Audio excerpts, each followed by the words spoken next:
This afternoon's panel, Photography Unbound, 19th Century Image Through the 21st Century Eye, is organized in conjunction with the opening of one of our most ambitious survey of photography's development and also history in this region. The exhibition, Living Pictures, Photography in Southeast Asia, highlights the power of photography across the 19th century to the present day. The exhibition showcases over 300 works across 5 thematic sections, ranging from works that are of colonial images from the colonial era, studio portraits, war images, as well as contemporary installation. It is my pleasure today to introduce 4 scholars to have a discussion and an exciting opportunity to talk about the overlaps between the history of photography, particularly from the 19th century, as well as computer science. These scholars are behind the digital initiative by the Getty Research Institute called Photography Unbound. In the first hour, we will have the 4 scholars discuss and talk about their research and also see how digital tools such as computer science, computer vision, artificial intelligence, metadata play a crucial role in the recording, cataloging, and analysis of material as well as political qualities of photographic albums. In a latter section after their presentation, we'll have a Q&A session, so we invite questions from the audience today. Without further ado, I'd like to take a bit of time to introduce the 4 members of the panel today. First, we have Tracy Stubber, who is currently the research specialist for the Digital Art History Department at the Getty Research Institute. Her research focuses on the use of emerging technologies, such as computer vision and machine learning, to discover new research possibility within photographic archives. After that, we'll have David Ogawa, who is an associate professor of art history at the Union College in New York. His research areas includes intersection between 19th century painting, photography, as well as visual culture. Ogawa's current research includes an investigation of William Stillman's photographic processes and techniques, as well as their circulation into early art historical and archaeological archives. After that, we have Alexander Supartono, who is a photography historian, curator, as well as a lecturer of art history from Edinburgh Napier University. His research situates historical and contemporary photographic as well as intermediate art practices within the broader visual culture debates, and he advances this knowledge to academic, art specialists, as well as wider audiences. He is also a member of the collective Taring Padi, who were recently featured in this year's documenta. Finally, we have Emily Pugh, who is the principal research specialist at the Getty Research Institute. Her expertise within digital art history centers on the digital media of art history and encompasses the digitization of physical material, 3D scanning, computer vision, as well as collection metadata and its related workflows as well as processes. Without further ado, I'd like to invite the first speaker to present to open today's panel.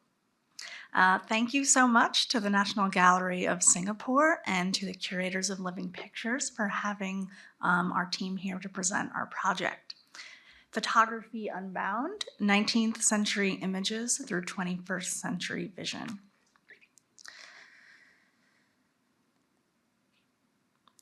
Photography is the key technology through which we record, organize, and study the visual world. This is as true of the medium's first century as it is of our own, especially when we consider photography's status as a basic unit of computer vision. Computer vision describes a branch of artificial intelligence that enables computers to derive information from visual inputs such as digital images and video. Even if you are not familiar with the term computer vision, you are likely familiar with some of its common applications, which range from self-driving cars to shopping recommendations to surveillance. The algorithms behind these applications are trained to see the world by looking at millions, if not billions, of digital photographs. While the worldwide use of computer vision has grown dramatically in the last 10 years, the centrality of photography to computer vision remains a largely unexamined fact that relies on photography's enduring connection to reality. Photography Unbound is a collaborative research project that examines this fact by making it explicit, involving art historians and computer scientists in exploring the potential of 21st century computer vision to inform a global study of 19th century photography. This research applies computer vision to investigate the traces of historic photographic activity and to organize and study photographic archives in new ways.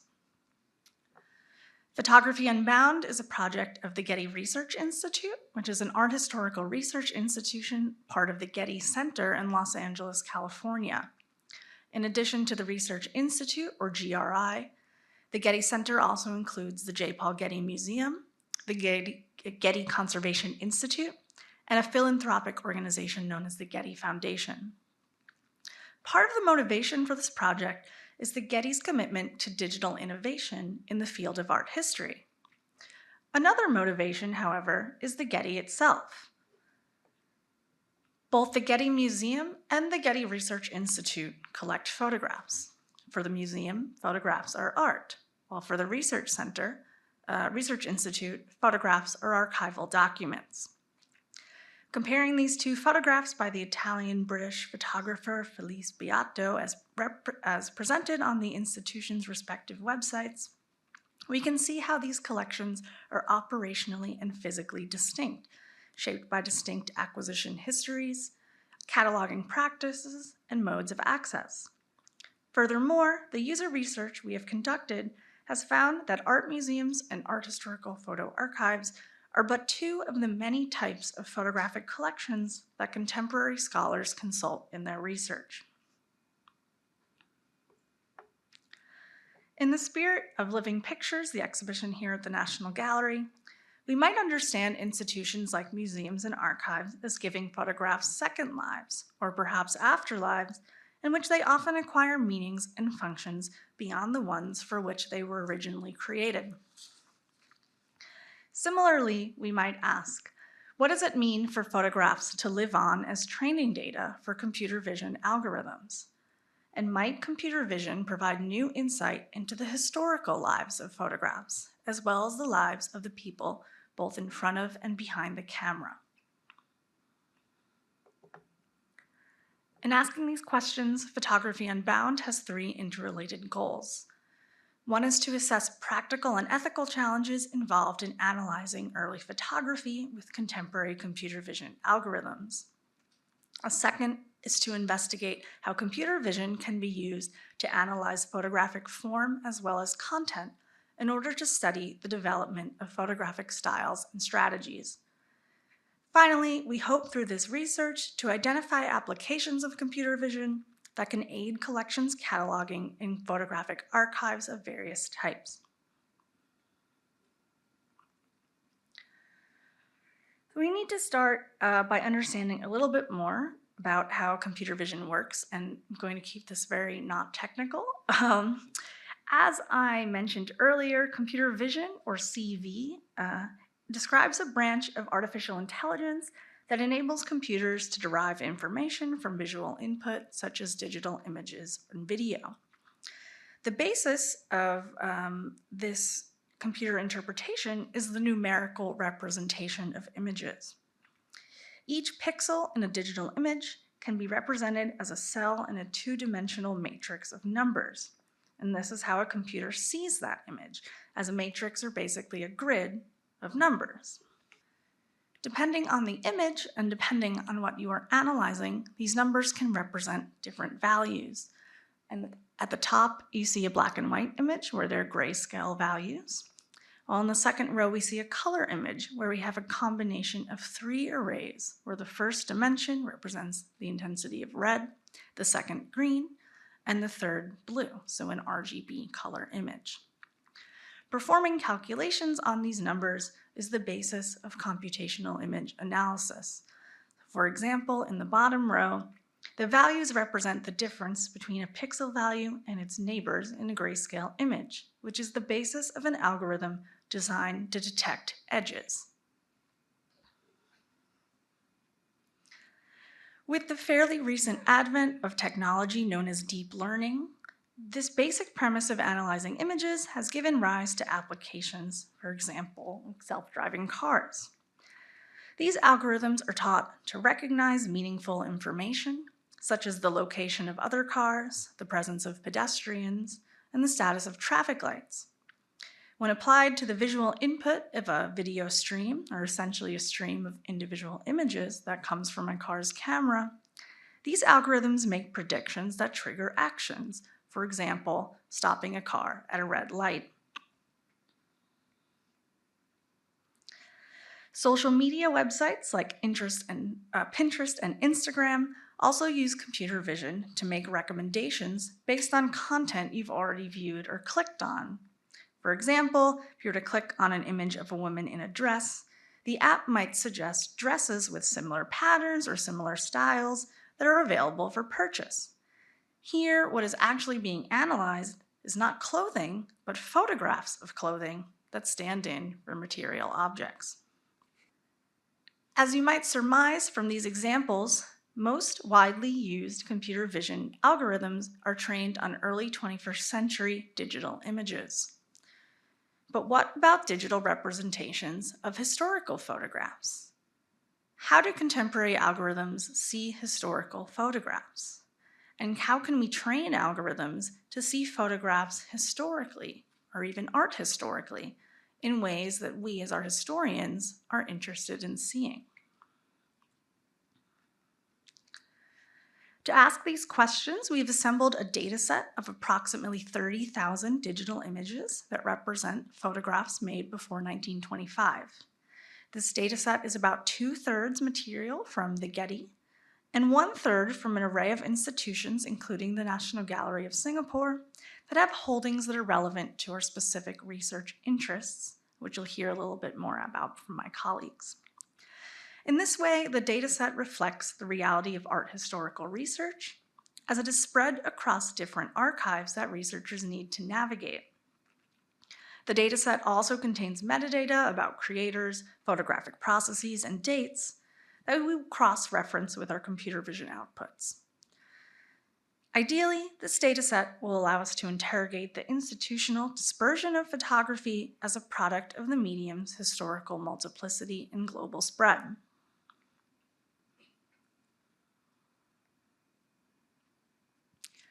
One way to ask how contemporary algorithms see historical photographs is through image classification.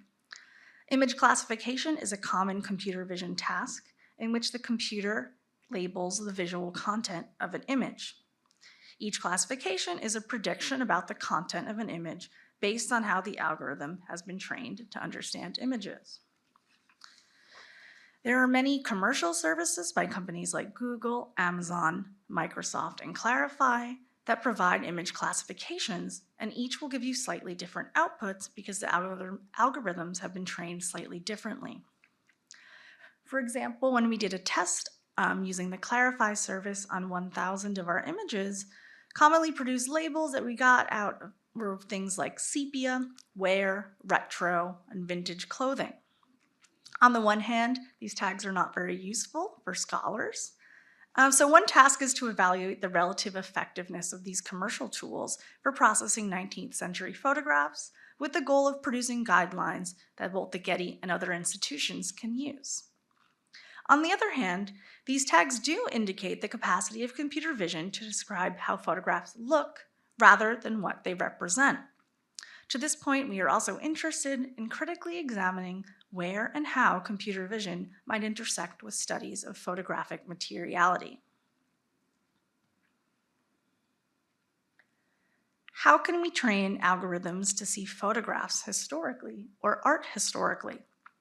Here, we are working to develop custom algorithms that support specific research questions we have about the history of photography. Our current focus is on figure detection, which is a customization of a typical person detection algorithm. Essentially, person detection refers to having the computer answer whether there are people in an image, and if so, to locate them.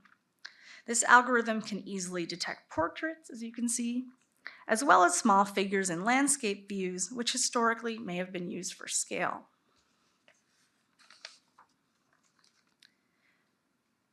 This type of algorithm can also provide an estimate of the number of people in large crowd scenes, and it can even detect artistic depictions of people. All in all, our early experiments have shown that detecting people is a fairly easy task for computers at this point. But what about photography like this image by Cassian Cephas, which includes living people? Oh, this image includes living people as well as artistic representations of people and deities. Detecting figures, by which we mean differentiating between human figures, sculptural figures, relief figures, painted figures, is a much harder task for the computer than basic person detection. However, developing this algorithm allows us to ask more complex questions. For example, about when and how photographers included people in their photographs of archaeological and architectural sites. So here I'm going to turn it over to my colleague David and my colleague Alex, who will discuss 2 case studies from their research, and as well as Emily, who will conclude with a discussion of some of the project's broader themes. Thank you, Tracy, and thank you all.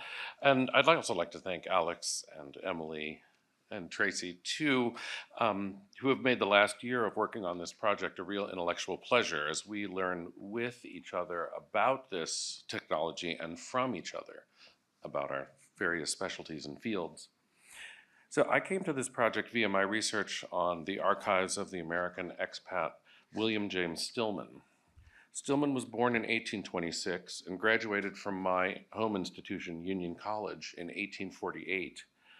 He followed the kind of career trajectory that we do not recommend for our students these days. First, he became a painter, then an art critic and publisher, then a photographer, then a low-level diplomat, then an amateur archaeologist, a war correspondent in the Balkans, and finally, in 1886, he found his path a journalist covering the Mediterranean region for the Times of London until his death in 1901. Stillman left New York in 1856, lived in France, England, Crete, Greece, Montenegro, and Italy. His communities included the artists of the National Academy of Design in New York, including Asher Durand and Frederick Edwin Church, the circle of intellectuals around Ralph Waldo Emerson and Charles Eliot Norton in Boston, and in Britain he befriended John Ruskin and the Rossettis and the broader Pre-Raphaelite group. His second wife, the painter Marie Spartali Stillman, was also one of Julia Margaret Cameron's favorite models in the 1860s. He published books on photography, the insurrection in Crete, the history of modern Italy, a biography of Francesco Crispi, Venus and Adonis in art, and even a story about his 2 pet squirrels, Billy and Hans. So Stillman's work is of interest to intersecting scholarly communities, classicists, archaeologists, scholars of 19th century American and British art, and scholars of the history of photography, a reminder of the porous nature of these fields in the 19th century. And from what I've learned through Photography Unbound thus far, contemporary digital projects, by their very interdisciplinary nature, may represent an interesting look back, as it were, to certain 19th century ways of thinking about intellectual dialogue.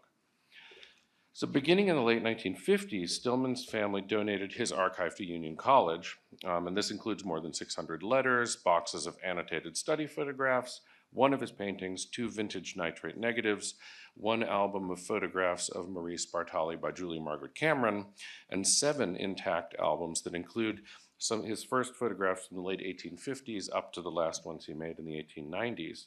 So we have the single largest collection of Stillman in the world. So the first phase of my work with this material was cataloging the roughly 400 photographs in these 7 albums, identifying locations, dates, print types, and so forth, and working closely with our library to make these materials accessible to researchers and the public. So Stillman's photographic work as a subset of the data for Photography Unbound is interesting in part because, as Tracy outlined, it's represented in a variety of contexts with a variety of identities. On the one hand, we have photographs housed in the Getty Museum, where they're considered fine art. Across the complex, we have the same photograph is research material for art historians or archaeologists. And at my institution, they're part of what is, in essence, a family archive. The same pictures can also be found in the collections of the painters Frederick Edwin Church and Lawrence Alma Tadema, where they were used as source material for their paintings in the late 19th century. So one thing is certain about computer vision: it can't really tell us much about the use or function, but one of my research questions is what computer vision might help us do to perform the interpretive work of historicizing these contexts and functions. One of the other challenges for me as a scholar has been an acute awareness of the continuities between the empiricism and indexicality that informed 19th century photography itself and some of the principles at work in computer vision. This is another reason that Stillman's work is of interest. Stillman was and is widely regarded as one of the century's most consummate photographic technicians, a master of the chemical and optical aspects of photography that could produce finely detailed, clear, and well-structured images. He is, in his own words, one of the earliest theorists of what would come to be called straight photography. As early as 1872, he wrote, quote, "I feel inclined to study the indications which photography itself gives of what it can do best, and thence what it ought to do. For the true philosophy for man or pursuit is to do what he or it is best adapted for." In the same article, he refers to Julia Margaret Cameron as the haphazard photographress of freshwater. Stillman's Acropolis of Athens portfolio, which I show you some pictures from here, which was published in 1870 as a deluxe series of luscious, big carbon prints, was and still is celebrated for doing exactly what photography can do best: systematic visual analysis of the site, the integration of firsthand experience with the natural light on the structures, and clarity and detail in the negatives. The classicist Andrew Szigeti-Mazak has also read the narrative structure of the 25 prints of this portfolio as a triumph of this approach. Quote, "The visual arc moves from long view to intermediate distance and finally to minute detail, thereby replicating the process by which a scholar becomes familiar with a subject or a traveler with a place." Now, historically, that's the distant view and the minute detail. Historically, this method of deploying photography, though, was never neutral. In 1850, Stillman's friend, the Swiss biologist Louis Agassiz, had commissioned a notorious set of daguerreotypes of enslaved individuals to support his theory of scientific racism. Like Agassiz's daguerreotypes, Stillman's photograph of the Acropolis make use of photographic clarity and sequential structured views to transform the subject into a specimen of classical architecture or African birth. Stillman's 1870 views of Athens were advertised here in the Nation magazine in 1871, were available alongside others that he had made in Crete and elsewhere in Greece. In 1882, he created a reprise and expansion of his 1870 campaign and assembled 82 prints of this series into an album, which is in our collection at Union. He eventually supplied these 1882 negatives to the Society for the Promotion of Hellenic Studies in London, which sold them widely as photographic prints and lantern slides to feed the image collections of the burgeoning field of art history and archaeology. So Stillman's images of the Acropolis are just some among the many that institutionalized a mode of purified images of ancient monuments. Aside from the conventions of structured views, minimal optical distortions, and ample detail, Stillman's photographs also embody a principle that we hope computer vision can help us understand: the absence or presence of human figures in views of monuments.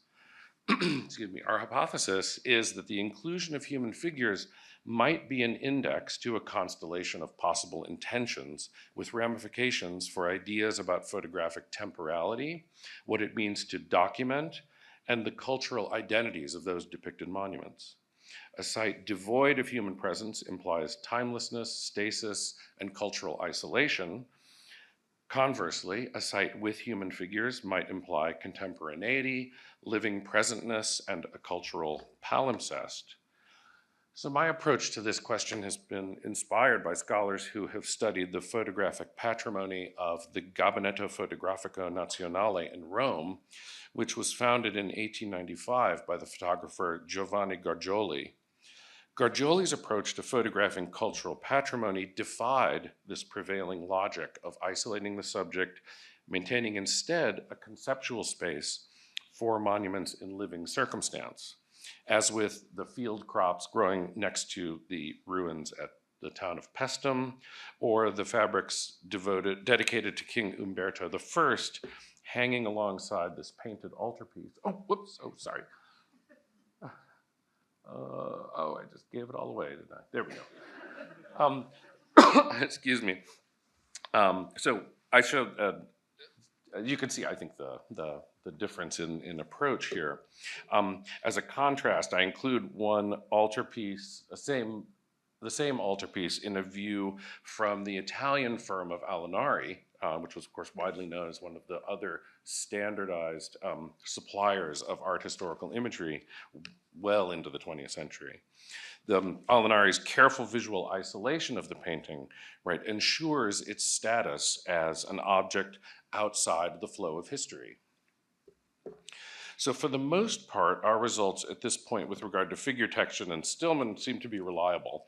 Our algorithm's confidence rate is running at roughly 78%. For Stillman's Acropolis pictures, at least, the figure detection is indeed bearing out a minimal inclusion of human figures. Our algorithm successfully detected the three certain figures, one standing beside the reconstructed Nike temple over here. Oops, sorry, the wrong button. There it is. Over here, you can see the computer detected, and another one standing in the portico of the Pandrosium. Both of these figures are dressed in a traditional fustanello, which was a ceremonial military dress. And these costume figures were clearly meant to connect Stillman's images of the Acropolis with the Greeks' War of Independence from the Ottoman Empire, a visual script that obscures the extensive archaeological reconstructions that had begun on the Acropolis in the 1830s. The third human figure in this series is Stillman himself, in a top hat and a formal coat, a figure of detached archaeological authority studying the site. And I'll talk about the misrecognized rubble in a moment. We're also in the process of a number of refinements. You can see here, one of those is the nomenclature. Our default label in working with the computer vision consultants is to call the figure a person, which is of course not the same as a figure, a sculpted figure, and that's something we're in the process of correcting. We're also, as Tracy mentioned, in the process of training the algorithm to distinguish these various subtypes of figures. And again, this is a good example of the glitches that the computer can make. The caryatid on the far right, this one remains unidentified, but here, as in the previous picture, right, a pile of broken stones has been misrecognized as a head. So for myself, being new to this method of visual analysis, I'm kind of fascinated with these glitches, especially in that they provide a window into what the algorithm is seeing. In this view of the Parthenon from Union's album of the 1882 campaign, the algorithm has identified a bewildering variety of piles of rubble as figures while missing the one actual human figure in that photograph. And conversely, the algorithm has also corrected me, at least with this example. This is from another one of our Stillman albums that he produced while vacationing in the area of the Lima Valley in Tuscany in 1883. The album includes two beautiful silvery prints of this picturesque watermill complex, as well as views of several other stone bridges and structures in the region. In addition to my deep aesthetic appreciation for this rich textures and compositional complexity of this picture, my research on this image has been typically art historical, concentrated, unsuccessfully so far, on identifying the site, trying to imagine the architectural footprint, scouring other photo archives and collections for photographs of the structure, and even looking at old tax maps that show structures along the Lima River. But just recently, as we integrated this data into our data set, I realized I had completely missed the little girl standing on the ramp at the left side of that image. It was a good reminder of the limits of my own claims to a capacity for empiricism. So we're also learning about the algorithm's behavior with different kinds of digital materiality, so to speak. As an example, we have two different digitized versions of the same view of the Erechtheum on the Acropolis. The one up here from the Gary Edwards collection at the GRI is a very old digital image. Sounds kind of funny to say. Probably made in the 1990s. The one below is a more recent scan from the Getty Museum collection. That is newer and obviously better.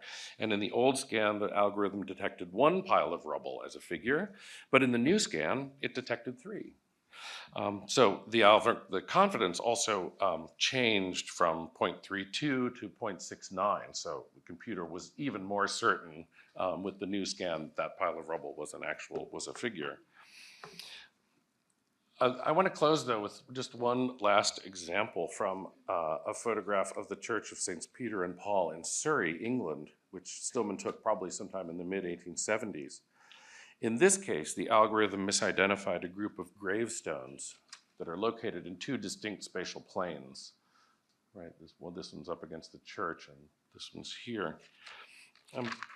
I think this output image immediately called to mind for me the tradition of spirit photography in the 19th century, which was extremely popular. When we call these composites, like the picture by William Mumler on the right-hand side, fake, we foreclose a vast constellation of potential meanings for photography. As we train our algorithm and reward it for accuracy and correct its mistakes, what might we lose? In our pursuit of an empirical ideal, could we also be denying the wonder and magic of seeing spirits? Now I'll turn it over to Alex. Good afternoon, everybody. It's good to be here again. I would like to extend my gratitude to the National Gallery of Singapore to give us this opportunity to present our project. Those who knows me, might be a surprise that I involved in this kind of a high-tech project, because I'm really a 19th century kind of person in terms of my research. But here I am, try to present my research through the lens of this computer vision. So my case study will involve my own experience as Southeast Asian art and photo historians doing research on 19th century photographic materials. So we typically term this material as a colonial photography, and as you know, we fully understand how to access archive is and will be the first hurdle that we have to face whenever we want to do this, to do research on this material, simply because they are not here, they are not in the region. They are in Amsterdam, they are in Berlin, they are in Frankfurt, in London, even in Canberra. So you have to travel thousands of kilometers to see them. So, but when those institutions started to digitize their photographic collections, we would like to think that the digitalization process of those materials and their online visibility and availability would solve this problem, this distance problem. They did, but very little. There are so many issues relating to the quote-unquote loss in the digitalization process. So this is not a novel problem. We all know about it. Even some photo historian and some photo theorists started to think to differentiate between analog and digital photography as two different medium. Therefore, they are two different disciplines. I'm not going to go there, but just to give you an illustrations, the complexity to think differently between analog photography and digital photography, let alone physical archive, photographic archive, and digital photography archive. So that's what I try to explore a little bit further in my presentation. So from the perspective of the archiving 19th century photographic materials, the persistent problem is identifying and resolving this kind of loss in the digitalization process. So the Wereldculturen Museum in the Netherlands, so this is the mergers of four different museums, Tropenmuseums, Volkskunde Museum, African Museum, and the Anthropological Museum in Rotterdam. As we speak, they are in the process of re-digitalize of their entire photography collections. And we are talking here about 2,600 albums, 325,000 photographs, and 36,000 slides. So huge undertaking.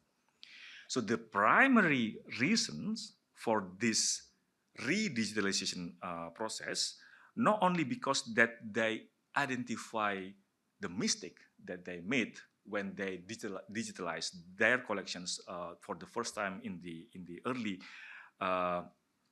90s, but more crucially, those mistakes, quote unquote, was unforeseen. And as the technology and the rapid developments of the scholarships in the fields pose new problem and unaddressed issues. For example, the issue about digital ownership. Who owns digital ownership?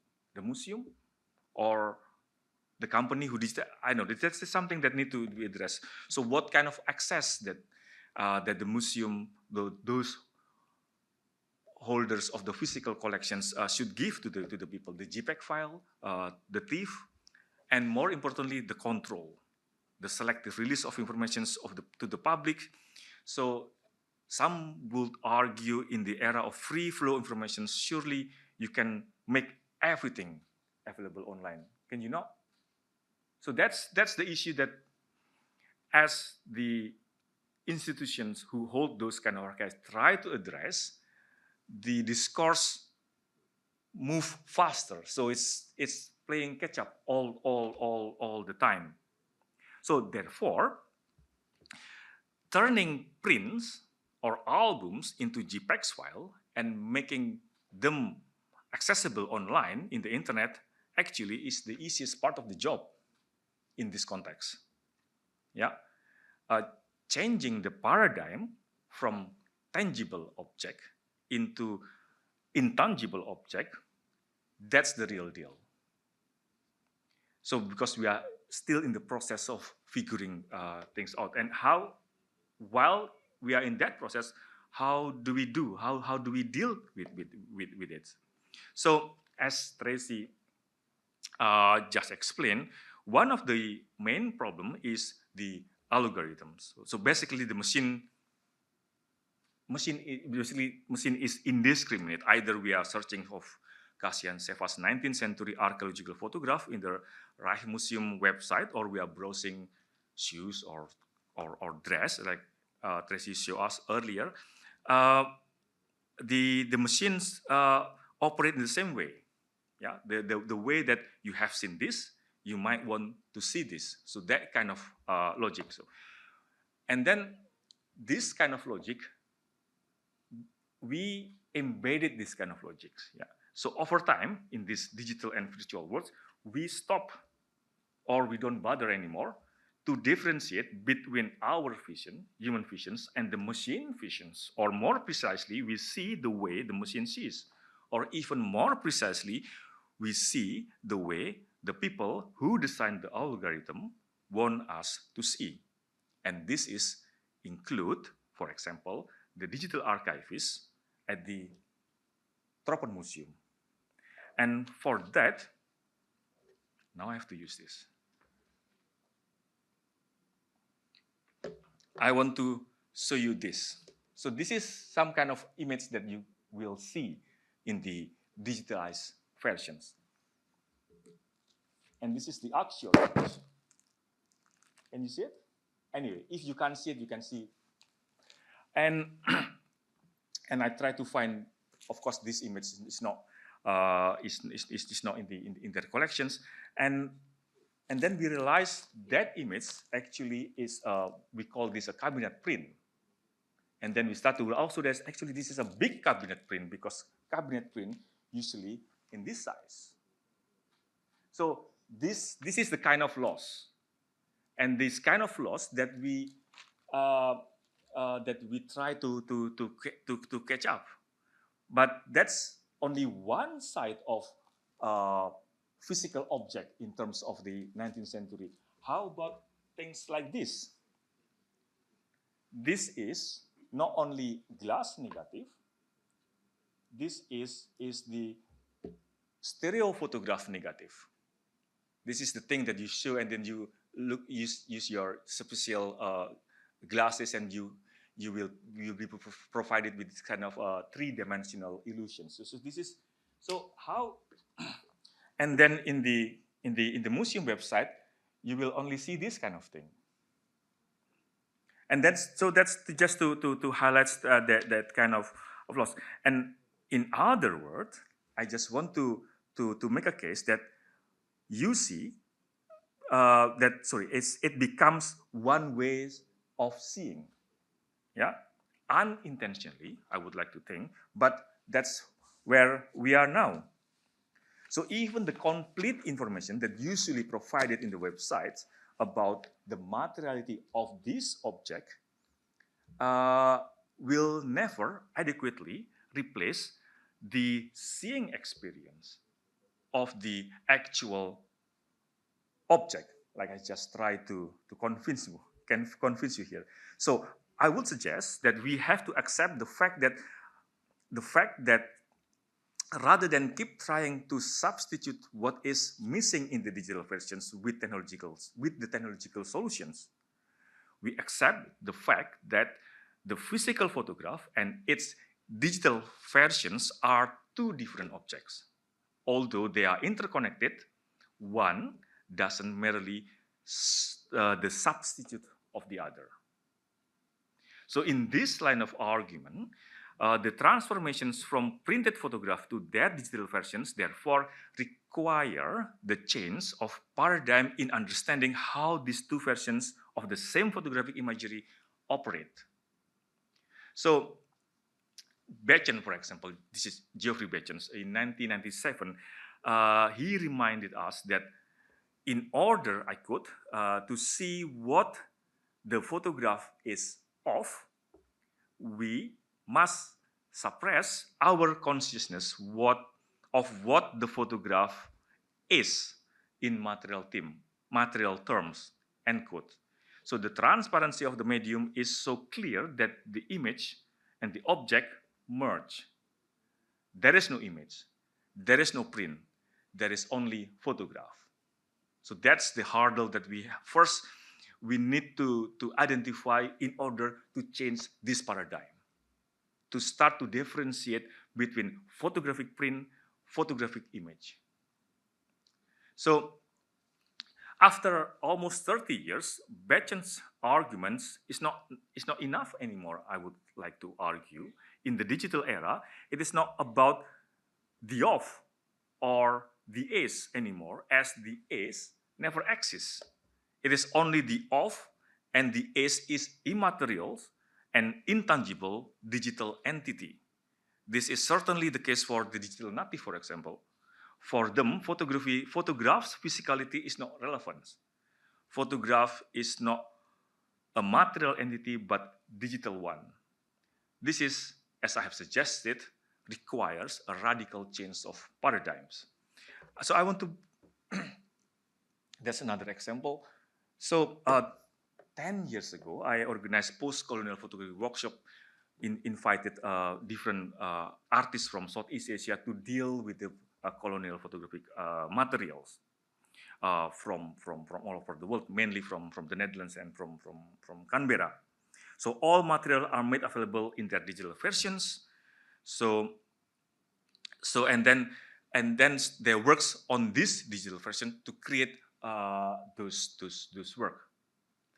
And since then, there is almost no urgency or even appetite from the workshop participant to actually look at the physical of those materials, the physical object of those digital versions of those materials. It's almost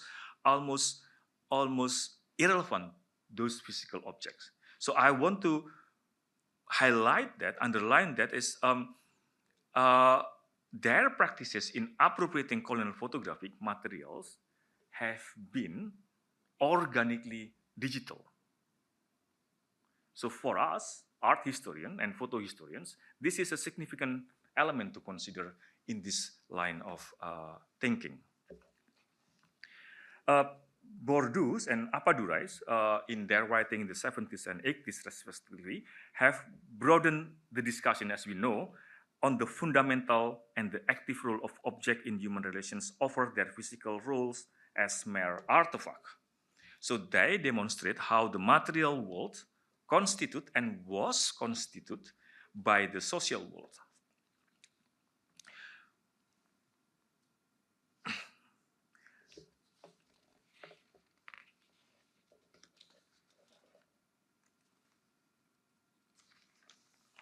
So the physical conditions of these materials inform both the sequence, for example, this one. So these physical conditions of the materials informs both the sequence owners over the years. The first owner who bought this, and the second, I don't know, the second, the third, or the fourth owner that I know who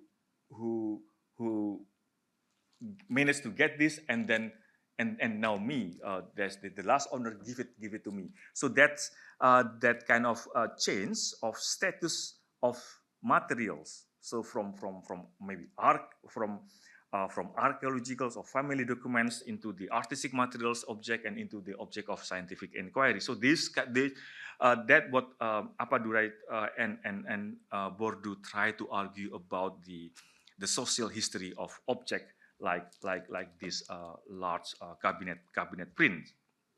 And therefore, we used to argue that through dematerializations and standardization, digitization tends to deprive photographs from their social life and their active role in history inscribed in their materiality. Okay, so as you can tell from the back, and you can see the social history inscribed physically in this physical object. Now, what happened when we take the materiality out of the equations? How do we define the social history of a material object? The quick answer to this is digital footprint that provide information of the virtual social encounters that structures and restructures the digital versions of these materials into different historical contexts. Their digital footprints, to put it simply, are the basis of the algorithms. I think I should stop here as I'm now reaching the limit of my technical understanding in this respect, and I will move to the example. Um, so this project, I will repeat what has been said before, just to clarify myself as well. As Tracy explained, aim to teach the machines what we, photo historians, want the machine to see. So what the algorithms should identify, for example, the patterns of archaeological monument depicting 19th century, the patterns of archaeological monument depicted in the 19th century photograph, to look at the perspective, to look at the compositions, and to look at the human presence for different kind of reasons David explained earlier. So by performing specific tasks, yeah, so this is important one. The task should be specific in order to be helpful for us, the art historians and photo historians, which are formulated based on our experience examining the physical materials. We expect the machine will enable us to work with a large number of photographs. And this is another important point, because if you work with photograph, naturally you work with the large numbers of photographs because of the mechanical natures of the medium, also because its reproducibility. So, but more importantly, this computational process should enable us to ask different photo historical or art historical questions. That's how this process should be able should enable us to change the paradigm. So, and this is the point, in my opinions. It is worth pursuing only because we will be able to ask different questions. Therefore, we should stop thinking that the digital versions only the substitute or the digitized versions of the physical one. It should be, we should think this is two different things. Okay, the two different objects, the physical object and the non-physical object. That's only by change this kind of understanding, then we can start to move forward without playing catch up, as I argued earlier. So when we asked the Tropen Museum in the Netherlands to harvest any image related to any archaeological subjects in the 19th century Java, we are presented with 2,578 photographs. There's only one chunk of the museum. So, and then we learned that 19th century photographs, they rarely arrive alone in the archive. They usually come with their friends in the photo albums. So, in other words, these 2,578 photographs, every single of them is part of a specific set of narrative or part of a set of data in the albums. Every album have their own inner logic that we need to understand. In order to understand the image, one image, we need to consider other image in the same album, in the same set of data. For example, that's one of the most well-known archaeological photographs coming from Southeast Asia. This is the complete photograph of Borobudur. And we find this photograph of Borobudur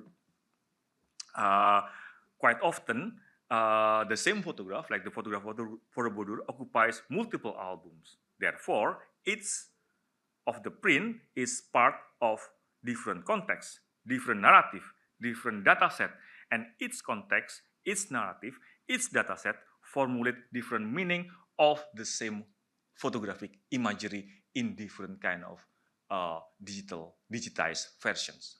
So you see here the complexity to the complex networks that crisscrossing its other. So in these multiples overlaps, we still need to include the style, the themes, the subject matter, the intentions in the equations. So how do we unpack this. So the problem is the numbers, right? Working with photography, the problem always the numbers. There's so many. We are talking not about tens, hundred. We are talking about thousands. But the numbers actually is also the solution, the answers. So photo historians, or rather anthropologists like Elizabeth Edwards, she once asked how we understand the massive and disparate images within the thematic singularities. For example, 19th century archaeological photograph from Java. So despite the heterogeneity of style, theme, subject matter, intentions, materiality, and physicality of the photograph and albums of Javanese antiquity, following Edwards, uh, there is a significance of shapes, forms, relations, and structures of a body materials as a collective system that expresses complex and linked values. So those large numbers, apart they posing a problem because there are too many to analyze, they also provide the solutions, because by looking at large numbers, we start uh, to see them as a collective system that express complex value that interlink to each other. So in this slide, this body of work, let me go back to here.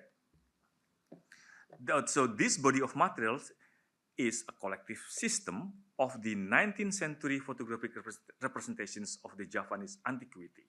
That's the first step, to think about those body of that body of works, from which we can extract the information regarding their shape, their forms, their relations, and their structures with the help of computer vision. So by performing one of the basic tasks of computer vision, namely person recognitions, in this body of materials, I'm the case study. I enable to trace the change of use value of these materials, of the 19th century archaeological photograph from Java. So I can trace the change value by people recognitions from the scientific documents to geographical insignia, from family chronicles to object of display. So this computational process provide evidence regarding the status of those archaeological sites for the photographers.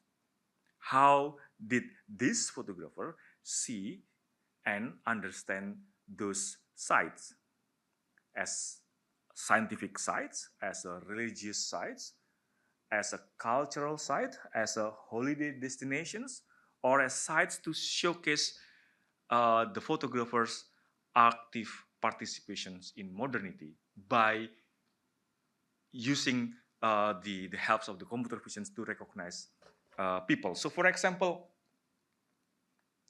here, evidently, this is Kasian Sefa's archaeological photograph. As you know, Kasian Sevas is the first Javanese photographer. He consistently included his fellow Javanese and himself in the frames. So they are not there for the scaling purpose or to add local colors, but they are there, but they employ this archaeological site as a stage for their performance, literally and metaphorically. Of course, under the directions of the photographer. Whereas from other photographer, let's go here first, Isidor van Kinsbergens, within his body of works of archaeological sites in Java, the machine only found 2 photographs where human presence. So what does it mean? So the rest of the works devoid of human presence. So we can start based on the evidence presented by the machine to argue that there is a different understanding of those sites by the photographers through these person recognitions. Whereas for Woodbury and Page, which is this studio was the most commercially successful photo studio in colonial Indonesia. We start to by looking the presence of human in their archaeological photograph. We start to understand how they perceive this archaeological site more as a holiday destinations. So this computational process, at its very basic, has provided evidence to argue not only the changing status of 19th century Japanese archaeological photograph, from back then until now, but also they also provide evidence about the diverse intentions of their making, just by performing the very basic task. So I want to go back to my first question. Has this fundamentally changed our questions, our art historical questions? In my opinion, not yet. But I believe we are in the right directions. Thank you. And I want to give Emily to close our panel. Thank you. Well, I want to echo my co-panelists' thanks for inviting us to share our project here today. The work we're doing is very much experimental and ongoing, so we're very excited to hear what questions you have. In any case, our goal is not so much to present definitive conclusions or answers to our questions, but more to begin to articulate what the relevant questions are for computer vision. Articulating the stakes for art history in CV is one intended outcome for Photography Unbound, as it is for the larger project of which it is a part. So we're going to end our session with a brief description of this larger project called Phototech, as well as an overview of the other questions we are exploring and will begin to answer as part of it.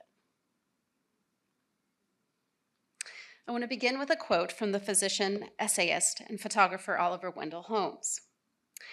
In an 1859 article published in the Atlantic Monthly, Holmes enthused about the potential the newly invented technology of photography offered humankind for capturing and collecting images. Every conceivable object of nature and art will soon scale off its surface for us, he declared. Men will hunt all curious, beautiful, grand objects as they hunt cattle in South America for their skins, and leave the carcasses as of little worth. The consequence of this will soon be such an enormous collection of forms that they will have to be classified and arranged in vast libraries, as books are now. Holmes' prediction, of course, would prove uncannily accurate, as over the subsequent decades, photographers, photography enthusiasts, academic researchers, as well as museums, corporations, and other institutions all set about building photographic collections of varying sizes and scales, as we've already seen here today, and as you can see in living pictures, of course, as well. Within art history, many of the discipline's foundational institutions, such as Marburg University in Germany and the Kunsthistorisches Institute in Florence, established photo study collections in the 19th century, at a time when the discipline was still in formation. These archives consisted of photographs of artworks, often sent via subscription services like the one provided by Alinari Brothers in Florence, but also postcards and clippings from auction catalogs and other printed sources. The photos were often pasted to mounts that included the basic information about the depicted work, such as the name of the artist, the title and date of the artwork, as well as stamps and hand and typewritten notes. These reference photos were then classified and arranged into vast libraries of images, just as Holmes had anticipated.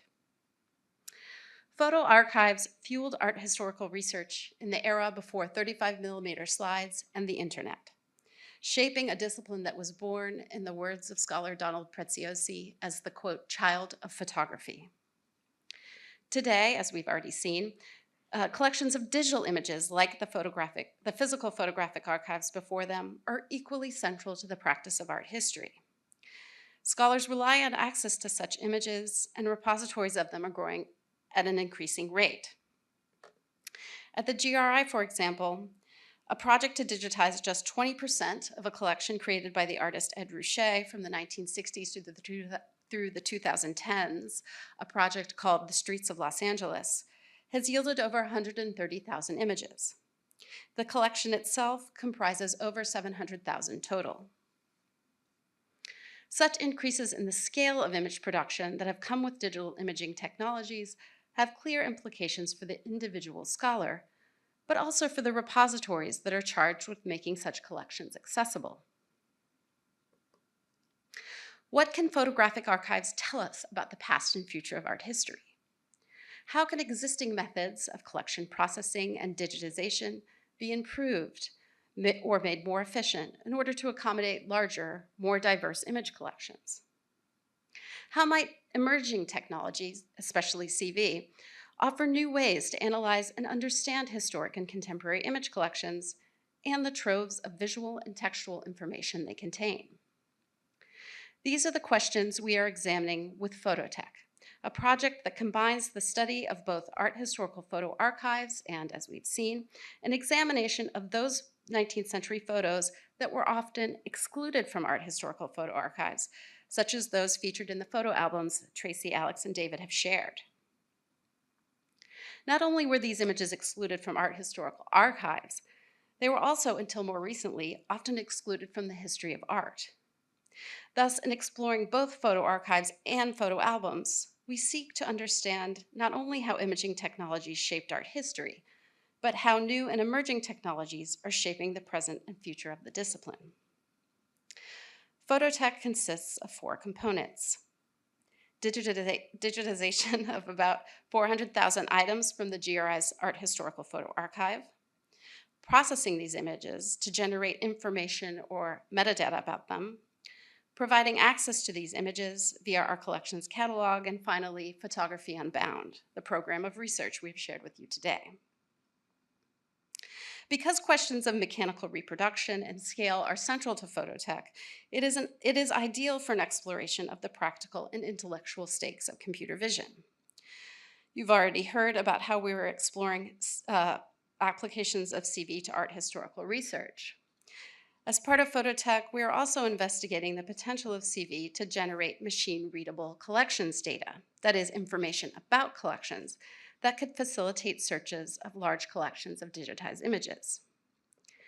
For example, CV analysis of genre or medium would create data that could allow researchers to search for all the religious paintings or drawings by a particular artist or within a national school.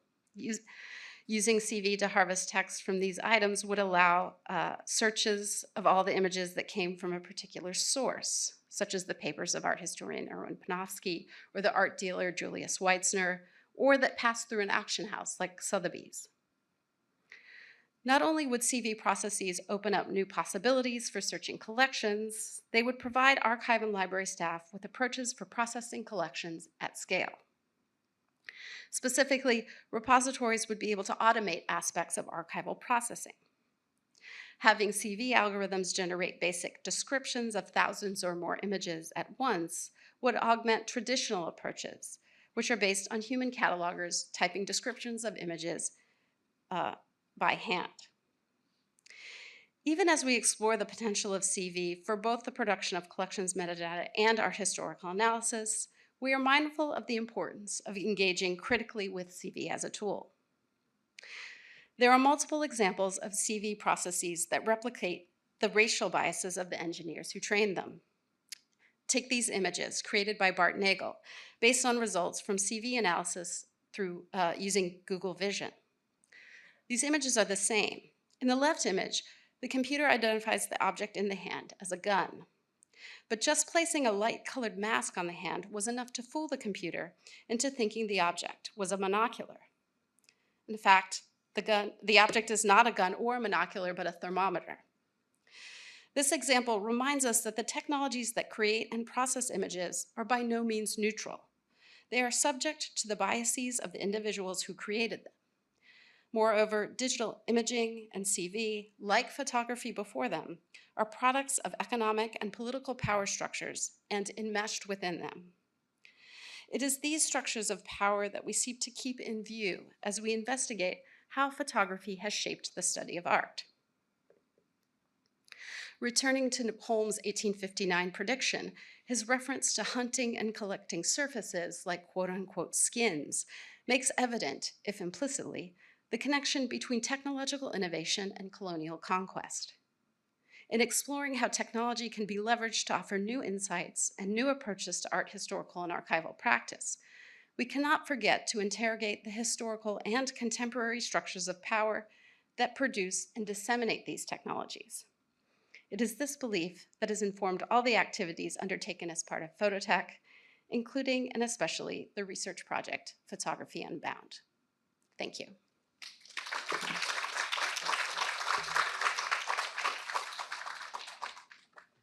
Thank you all for this really rich and actually very comprehensive presentation of both the project broadly, Photography Unbound, but also specific sort of case studies looking at kind of images from particular photographers and also specific regions. For me, I found that maybe two kind of key strands really stood out. One is how this particular project increases the acumen and access to photographic archives, but from there also the tensions that are perhaps interesting and complex. And so I want to maybe touch a bit about some of these tensions.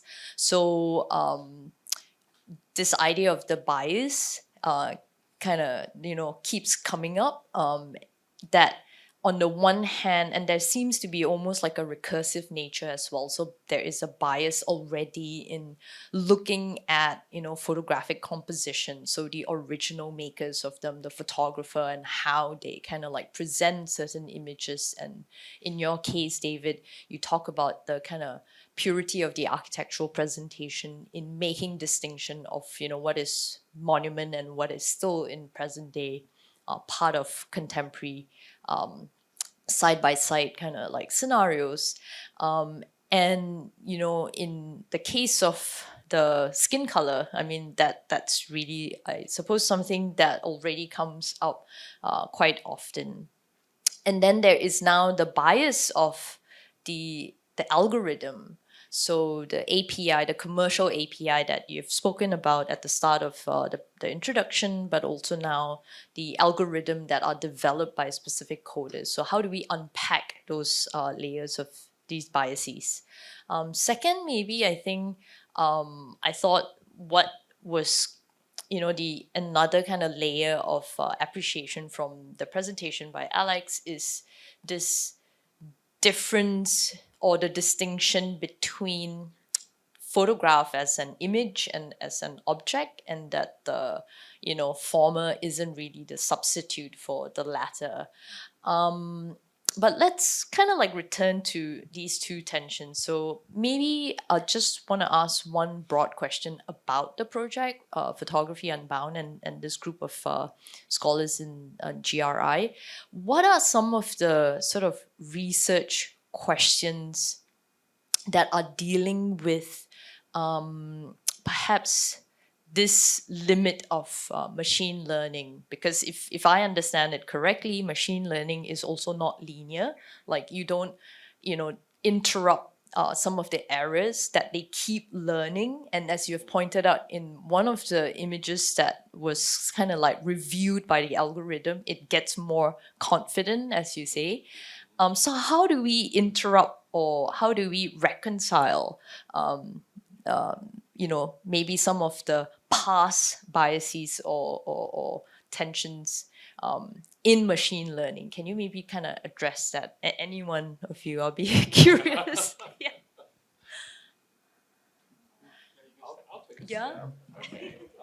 I think one of the things that I touched on in my thoughts about this project has to do with recognizing the difference between and this is where I may take a little issue with Alex's insistent distinction between objects and the digital images, because the recognizing that what the material we are working with are at the very least to some extent facsimiles of objects which were constructed with very specific optical and chemical means, and in a certain sense this has made me more sensitive to the nature of 19th century monochrome photography, to the qualities of those materials, and the difference between that and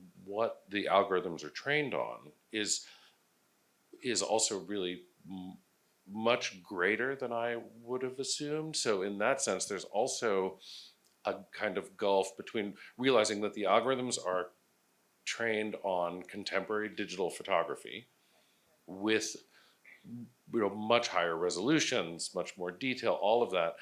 And so our material has really thrown into high relief that question of what are the thresholds, right? And that's something, as a non-technical person, it's made all of that much more vivid. I think, and Emily and I had recently been talking about the work of Lorna Roth on the history of photographic chemicals and racial representations, right? With the Shirley card. I'm not sure if everyone's familiar with its complicated history. I probably shouldn't try to get into it, but there is a direct link between the ways that different skin tones were represented and the literal chemicals and processes that were used in commercial printing, all the way up, until recent. Well, they persist. Those different problems.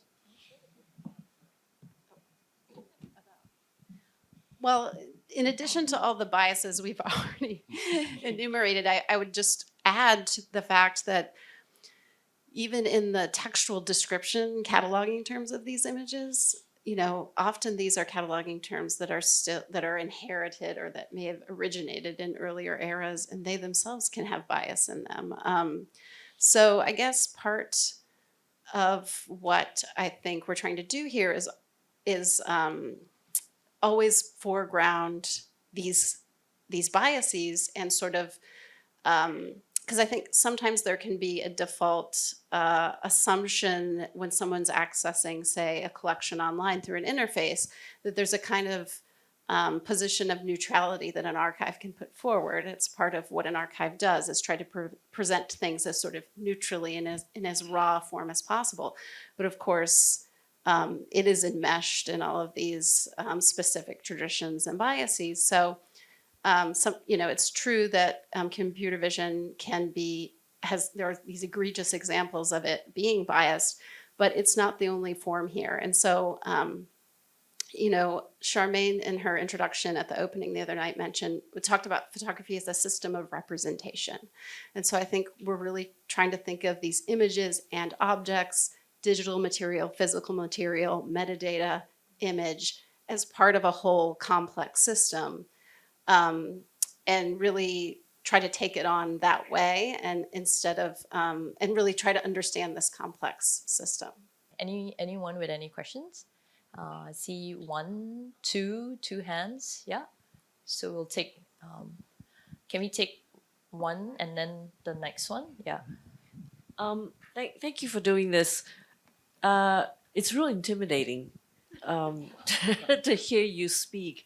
In a lot of ways, it's also like thinking about Mona Lisa. You see it in all these prints, and you think, oh, this magnificent thing and the details, and it's real big, and then you see the real thing, and it's like so far away. It's really tiny. You can't see a thing, and there are mobs of people. So I think it's really interesting what you're doing. I have a question on, probably sounds a bit forensic.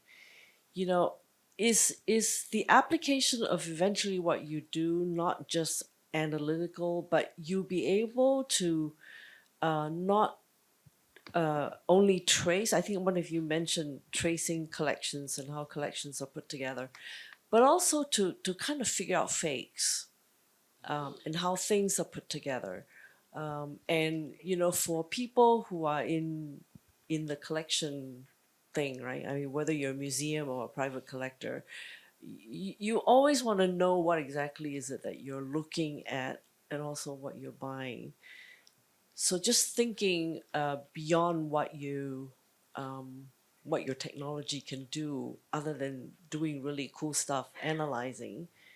You know, is there somewhere in there that you can actually come together and say, you know what, don't buy that.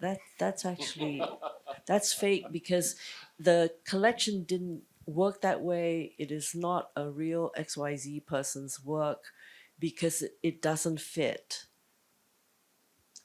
Well, I could say, while it's not part of our particular research, it's definitely a really active area of research applying artificial intelligence to the study of art, questions of attribution, and sort of what we can learn about a painter's style through looking at their brush strokes, for example, and whether when we apply that to another image, if those brush strokes match. So yeah, that's definitely an area of active exploration. So Most active.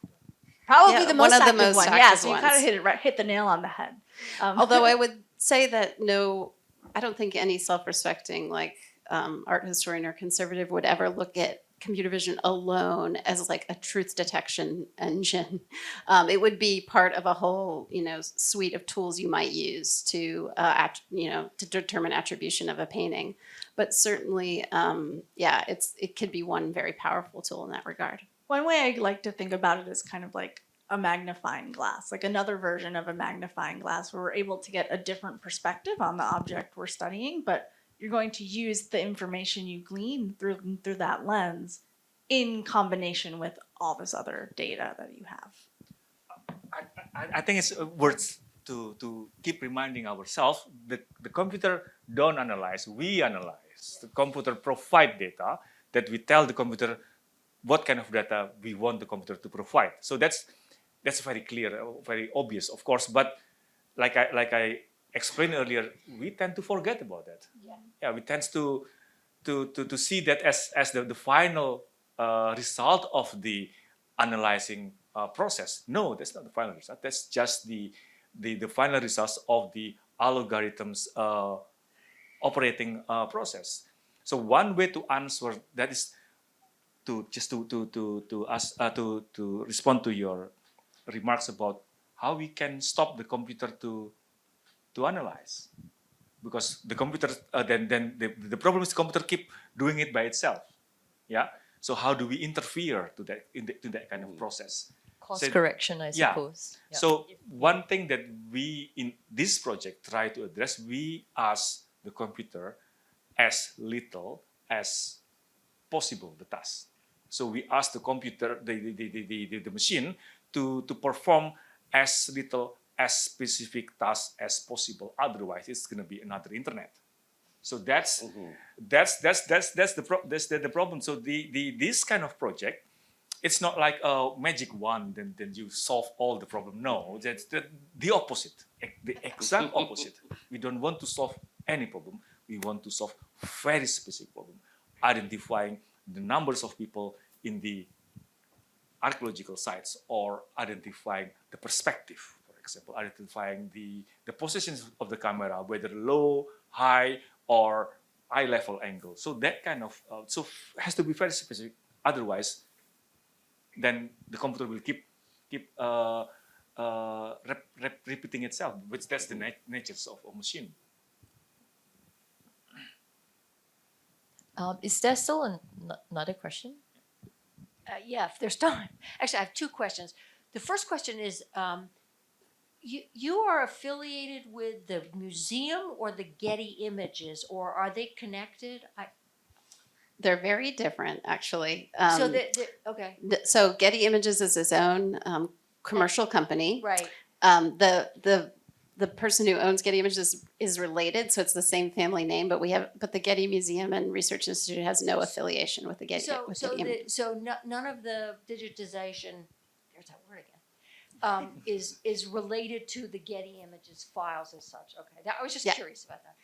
But I wanted to go back to that quote you from Oliver Wendell Holmes, and so the second part of it, you talk about how this creating these libraries of images, but the first part talks about how photographs. The importance of photographs is the skin, not the meat, not the carcass. So there's particularly from this idea of going back and looking at these photographs which are supposedly documented what was going on, but essentially are just the skin. So I just thought that was kind of an interesting aspect of this project, is because at the end of the day, what you have is just the photograph is just the skin. So What's this complex system? So you have the skin or the form, and then you have, and it's kind of like what Alex was talking about with in terms of the difference between the physical object and the digital representation of the physical object. We're now getting to this complex situation where we have photographs of paintings. So I was showing digital images of physical photographs of paintings. And, so this is, to go back to this idea of a system of representation, it's an increasingly complex way in which all these things relate to one another. But so it's kind of, in a way, I just find it uncanny that on the one hand, Holmes kind of anticipates a kind of interaction with images that we now sort of, I think, have internalized and take for granted, but also uncannily reveals the game that it's this rapacious, almost, kind of process, and that reveals the sort of deep interconnections between technological innovation and sort of physical or capital accumulation. Yeah.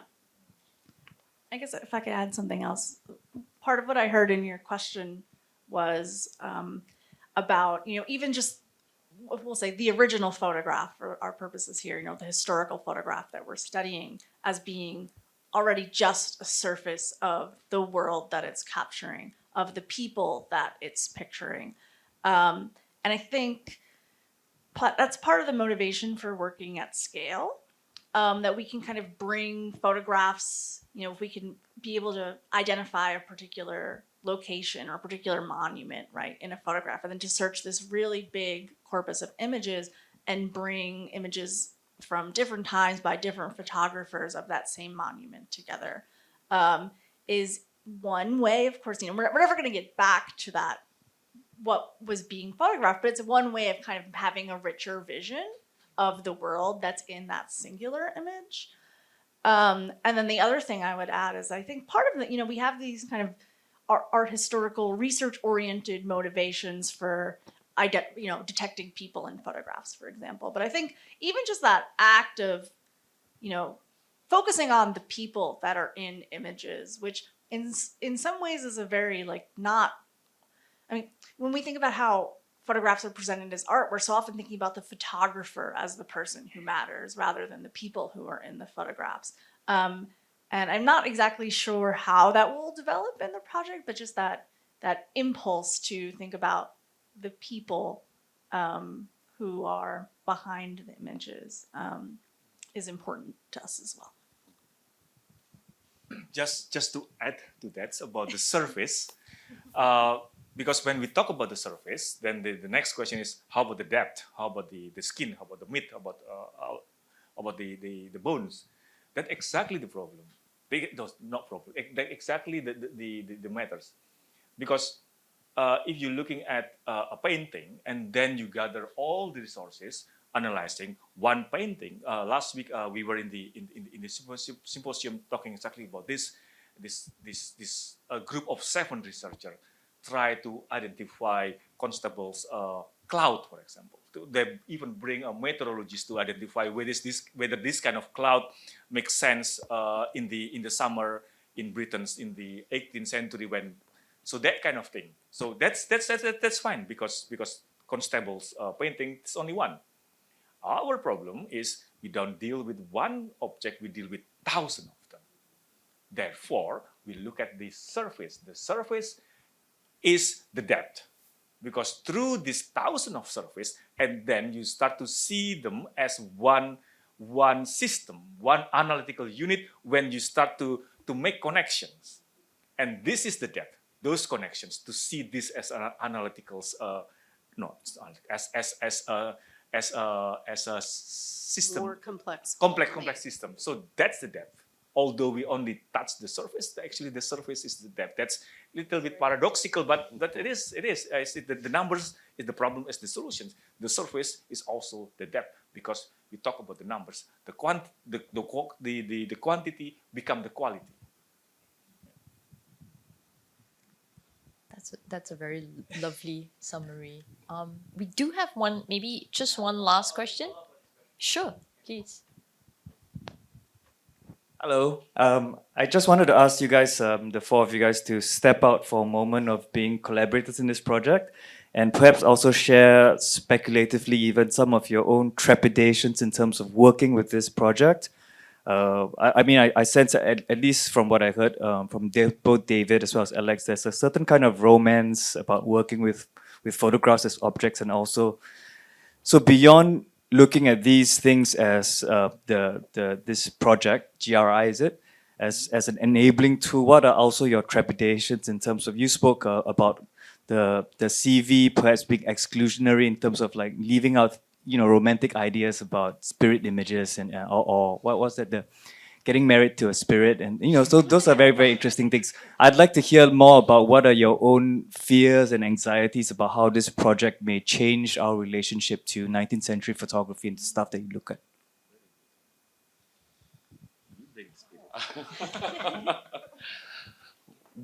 I think you began to articulate it to some extent, which is a fear that we would be replicating to some extent, or not replicating, but retreading some of the material issues from 19th century photography, namely what happens when, right, images go from the daguerreotype to the albumin print to photomechanical reproduction, right, and that there is, and I gladly take the label of romantic in this regard, there is or I maybe to invoke Walter Benjamin, the sort of loss of an aura in the cheap economy of images.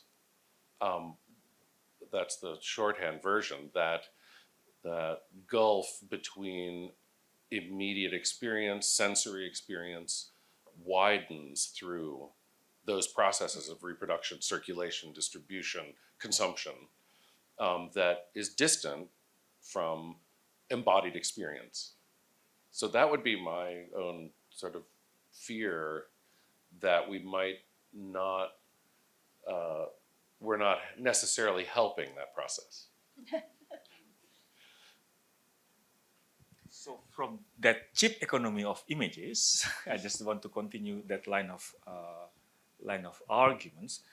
This medium become an element of the industrialized images, and that become interesting for my own personal research topic. If we look at the 19th century photograph from this lens, from this production in industrial scale,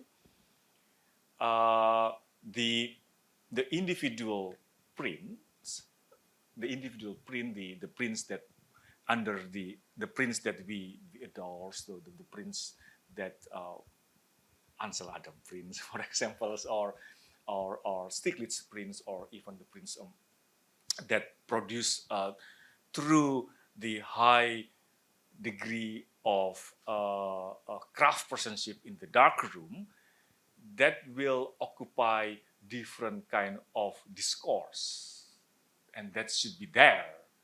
But our attention so far in the history of photography curriculum, for example, we pay attention to this kind of prints. months, and we don't pay attention to the rest of the productions of photography in the 19th century. So when we talk about 19th century photography practice in Southeast Asia, for example, we talk about individual prints. I try to provide different perspective, even from those individual print those print came from the industrial scale of productions of the photograph from the 19th century. So in that respect, this research will provide some kind of more accurate than human can perform, more accurate historical context of the productions of those individual prints. Well, I'll just say quickly that one of my anxieties at the beginning of this project that has, I think, informed how we've structured it was that we would, kind of along the lines of what David was saying, reproduce the sort of uncritical belief in technology and sort of positivism of the 19th century with regard to photography with our contemporary use of computer vision. And that's why for us it's so important to always think of computer vision within the same historical tradition of photography, and not as the sort of oracle that's going to get us to some sort of capital T truth. And I have to say, especially based on today, I feel like it's going well. And so far that, I mean, I have other anxieties, but I think that particular one seems to have been, I think we're doing our level best at least to keep that from happening. And I guess I'll end by saying, I mean, there's the big anxiety that, this is technology that's been documented as being used for like pretty nefarious purposes. And I think just sitting with that is hard sometimes, but I think for me, the recognition that we're already using this technology all the time, like kind of whether we like it or not. And, to Alex's point that we're already seeing how the computer sees. We're already, getting the recommendations of images you might want to look at next or that kind of thing. Like we're already seeing in those ways. So it's, in that sense, I feel like that it's valuable to look at this critically to the extent that we can. And then the other, on a much more personal level, I'm trained as an art historian, and I think I have a fear that, I'm going to wake up one day and I won't have looked at an art object in months or something like that, that I'll just be looking at these digital images. And, I'm going to use this as an end note. I think that was part of the pleasure of coming here and being able to see this exhibition. I mean, to be able to see, for example, some of these Cassian Cephas photographs that I've been looking at as JPEGs with little red boxes drawn on them, and then to see that as a physical object in the presence of all of these other physical objects, like in the part of the world where the photograph was made, which is not the part of the world that I've been to before, was really, eye-opening is not really a great word, but it's the one I'll use. So yeah, that's great. Thank you so much to all of you for being here and to the National Gallery for having us. Thank you. And on that note, for all of you who have not yet had the opportunity to visit the exhibition, please do. And please, for all of you who have had the opportunity to do it after it opened yesterday, come again, because the exhibition runs until 20th of August next year. So there will be many, many opportunities. Look out for some of the activities and programs that are planned throughout the duration of the exhibition, including tomorrow morning. We'll have an opportunity to have a tour with Alex at 11 a.m. So if you would like to sign up, do approach some of our colleagues from the curatorial programs.